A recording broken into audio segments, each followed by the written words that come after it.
అవును. మా ఊర్లో ఉంది ఒక పతివ్రత, ఆహా. మంచి పతివ్రత. మంచి పద్ధతి. వాళ్ళ ఆయన బాగా తాగుబోతూ తిరుగుబోతును. పాపం. ప్రతిరోజు తాగి ఇంటికొచ్చి ఆవిడని కొడుతూ ఉంటే తిడుతూ ఉంటే ఒక రోజు భర్త మీద కోపం వచ్చి ఆవిడ ఏమందో తెలుసా? ఏమన్నదో? ఓరి పాడు మగడా, ఆ. నా పతివ్రత ధర్మం నీకేం తెలుసురా? నీకేం తెలుసురా? నా ముందు మోగిని అడిగి తెలుసుకోరా అందట.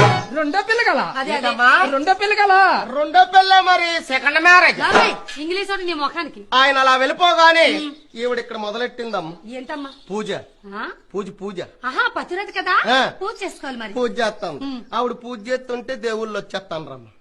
ఎవరు వస్తున్నారు? దేవుళ్ళు దేవుడు రావడం ఏంటి? మా పూజ దేని చేస్తారు. దేవుడి కోసం దేవుడి కోసం పూజ చేయనప్పుడు దేవుడు రాడా? రాడు. ఊరుకో రాడుగానే. ఊరుకా రాడంటే. నువ్వెప్పుడు పూజ చేయగల? నేను ప్రతిరోజు పూజ చేస్తాను తెలుసా? ప్రతిరోజు ప్రతిరోజు పూజ చేస్తాను. నీ పూజకి దేవుళ్ళు రారా? ఆహా, ఒక దేవుడు అని రాడా? ఒక్క దేవుడు రాడు. మరి ఎందుకమ్మ నీ పూజ అనవసరం? పూజ ఖర్చులు దండుగు. ఖర్చు లేదండుగా. మా ఊర్లో పతివ్రత అలాగేటి. ఎలాగా? పూజ మీద పూజ, పూజ మీద పూజ, పూజ మీద పూజ చేస్తుంటే దేవుడు వెనకాల దేవుడు, దేవుడు వెనకాల దేవుడు, దేవుడు వెనకాల దేవుడు వచ్చేస్తాను. ఆహా. ఈ వచ్చి దేవుళ్ళు ఆ. ఈ ద్వారం వంట రావడం, ఆ. ఇక్కడ పూజ చూసుకోవడం, దక్షిణ సమర్పించడం, మరలా ఈ ద్వారం వంట పోవడమే. అది కాదు, ఆ. ఈ ద్వారం వెంబటి వచ్చిన వాళ్ళు ఆ. మళ్ళీ ఇలాగే కదా వెళ్ళాలి. అమ్మో దేవుడు దేవుడు గుద్దుకొని ట్రాఫిక్ జామ్ అయిపోద్ది. అలాగా? ఒక దేవుడి సంగతి ఇంకో దేవుడికి తెలియకూడదు. అది సంగతి. ఆ. బాగుంది. ఆవిడ పూజ మీద పూజ, పూజ మీద పూజ, పూజ మీద పూజ చేస్తుంటే చేస్తుంటే.